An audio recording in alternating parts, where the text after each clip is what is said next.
अस्सलाम वालेकुम। उम्मीद करता हूँ सब खैरियत से होंगे।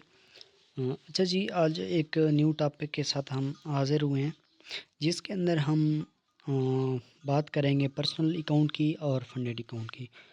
मेन चीज़ जो हमारे टॉपिक है, साथ-साथ अपनी नोटबुक भी अपने पास रखें और पेन कॉपी भी अपने पास लाज़मी से रखें। इसमें ये होगा कि कोई-कोई पॉइंट्स होंगे जो आपसे मिस हो जाते हैं, कभी इंसान भूल जाता है, तो वो आप साथ में जो है नोट करते जाएँगे तो वो आपको कभी भी नहीं भूलेंगे। अच्छा जी, मेन जो टर्म्स हैं यहाँ पे वो 3 बातें हैं। बातें 3 हैं लेकिन एट द एंड रिज़ल्ट आपको 2 का निकलेगा।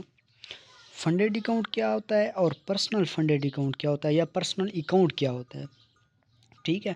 पर्सनल अकाउंट में क्या फ़र्क है और फंडेड अकाउंट में क्या फ़र्क है? कौन-सा लेना चाहिए, कौन-सा बेहतर है, फंडेड बेहतर है या पर्सनल अकाउंट बेहतर होता है? तो वो उसकी एक मैंने चार्ट भी एक बनाया है, इसके ज़रिए भी आपको समझ आएगी और एक पर्सनल मैं थ्योरेटिकली वर्बली आपको जो है बताता जाता हूँ। कुछ शॉर्ट सी डेफिनिशन भी आपको बताता जाता हूँ कि इसमें ये होगा कि पर्सनल अकाउंट में ये होता है कि आपके पास आपकी अपनी अमाउंट होती है, आपके अपने पैसे होते हैं जो आपने किसी ब्रोकर के थ्रू आपने क्या करने होते हैं, इन्वेस्ट करने होते हैं। पर्सनल अकाउंट से मतलब ये है, पर्सनल अकाउंट कहाँ बनाते हैं आप? ब्रोकर में, ठीक है? और यहाँ पे एक टर्म आती है ब्रोकर क्या होता है, ठीक है? तो ब्रोकर को आपने लाज़मी से साथ में रखना है। ब्रोकर एक थर्ड पार्टी होती है जो आपको इंटरनेशनल मार्केट के अंदर ट्रेड करने की सहूलत देती है, ठीक है? जो आपको कंपनी जो होती है ना, वो आपको इंटरनेशनल मार्केट के अंदर एक सहूलत देती हैं कि आप यहाँ पे अकाउंट बनाएँ और जाके इंटरनेशनल मार्केट के अंदर ट्रेड करें। वो आपका क्या होता है?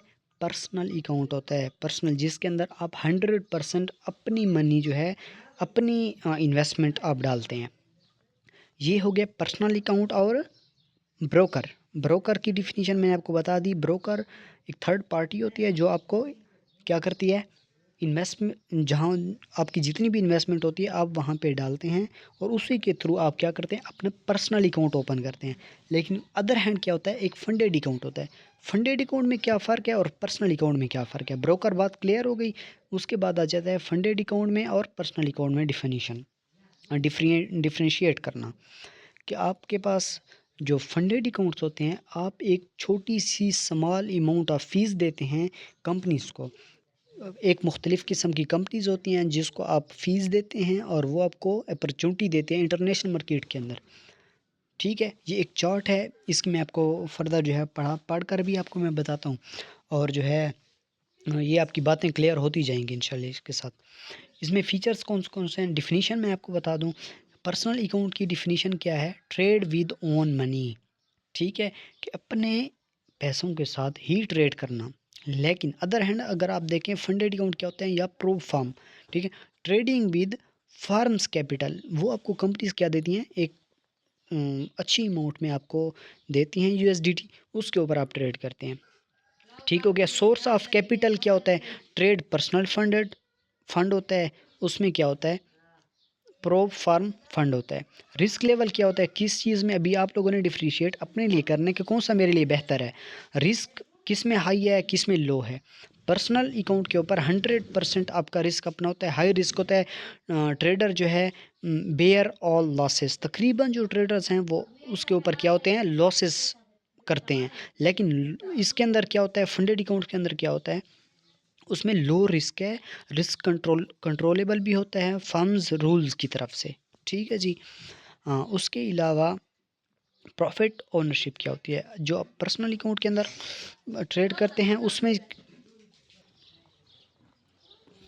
इनिशियल इन्वेस्टमेंट क्या होता है, इनिशियल पर्सनल डिपॉजिट रिक्वायर्ड होता है, चैलेंज इवोल्यूशन होते हैं। फंडेड अकाउंट में क्या होता है, चैलेंज अकाउंट होते हैं कि आपने 2 स्टेप या 3 स्टेप या 1 स्टेप आपने चैलेंज पास करना होता है, उसके बाद ही आपको क्या कहते हैं, रियल अकाउंट मिलता है, ठीक हो गया। उसके अलावा जो है ट्रेडिंग रूल्स होते हैं, फ्लेक्सिबल ब्रोकर जो होते हैं वो फ्लेक्सिबल होते हैं और डिपार्टमेंट डिपेंडेंट होते हैं उसके ऊपर आप, ठीक है, ब्रोकर डिपेंडेंट होते हैं। और जो फंडेड होते हैं स्ट्रिक्ट रिस्क मैनेजमेंट आपने करनी होती है। Draw down limits personal account के ऊपर सेल्फ मैनेज्ड होता है कि आप जितना रिस्क आप लेना चाहें वो आपके ऊपर डिपेंडेंट है। लेकिन जो है फंडेड अकाउंट के ऊपर आप एक रिस्क मैनेजमेंट आपने लाजमी से अप्लाई करनी होती है। लेवरेज क्या होती है डिटरमाइंड माई ब्रोकर होती है कि ब्रोकर को आप जितनी भी देता है, लेकिन जो आपकी फंडेड अकाउंट्स हैं उसके ऊपर जो है वो प्रो फर्म के ऊपर डिपेंडेंट होते हैं। आप अकाउंट ग्रोथ होती है लिमिटेड बाय पर्सनल कैपिटल।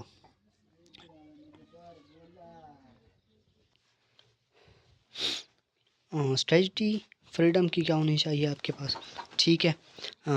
उसके ऊपर जो है आप फुल्ली जो आपका पर्सनल अकाउंट है उसके ऊपर आप फुल्ली फ्रीडम होती है। आप जितनी जो भी स्ट्रेटजी बनाएं या उसके ऊपर जैसे भी ट्रेड करें आपके ऊपर होता है। लेकिन जो प्रो फर्म है उसके ऊपर थोड़े से क्या होता है रिस्ट्रिक्टिव रूल्स अप्लाई किए, तो उसकी अपनी पॉलिसीज़ होती हैं। उसके अलावा जो है प्रो फर्म जो एवोल्यूशन फेज़ होता है पर्सनल के अंदर कभी भी एवोल्यूशन फेज़ नहीं होता। आप इनिशियल डिपॉजिट करते हैं और आपका प्रॉफिट शुरू हो जाता है या आपका लॉस शुरू हो जाता है। लेकिन अगर दूसरे हैंड पे आप देखें तो जो आपके फंडेड होते हैं उसके अंदर जो है वो क्वालिफाई करना होता है आपने। एक फ़ेज़ होती है एवोल्यूशन फ़ेज़ होता है, वन फेज़ होता है आपने वो पास करना, एक टारगेट आपको मिलता है कि आपने टारगेट खाम लाजमी पूरा करना होता है। उसके बाद ही आपको वो रियली मनी की तरफ लेके जाते हैं। एग्जाम्पल के तौर पर ब्रोकर कौन कौन से होने चाहिए, पर्सनल अकाउंट वही बात आ गई। एक्सनेस आपके पास एक ब्रोकर है जो आपको ये अपॉर्चुनिटी देता है कि आप अकाउंट बनाएं और इंटरनेशनल मार्केट के अंदर ट्रेड करें। एग्जाम आईसी मार्केट्स ये एक ट्रस्टेड ब्रोकर्स हैं।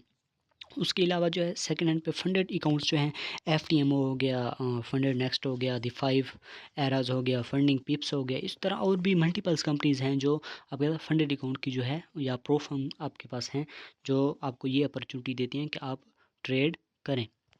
लेकिन जो है मैं तो बेसिकली आपके पास फंडेड अकाउंट आपको रिकमेंड करूँगा, क्योंकि पर्सनल अकाउंट किसी के पास भी इतनी बड़ी अमाउंट नहीं होती कि वो आपके पास ट्रेड करे। लेकिन फंडेड अकाउंट में ये आपके पास अपॉर्चुनिटी होती है कि आप जाएं उसको समझें और एक टारगेट पूरा करें और एक अच्छे कैपिटल के साथ। कभी भी एक बंदा $5000 डायरेक्ट डिपॉजिट नहीं कर सकता, लेकिन कम से कम $100 तो डिपॉजिट कर सकता है।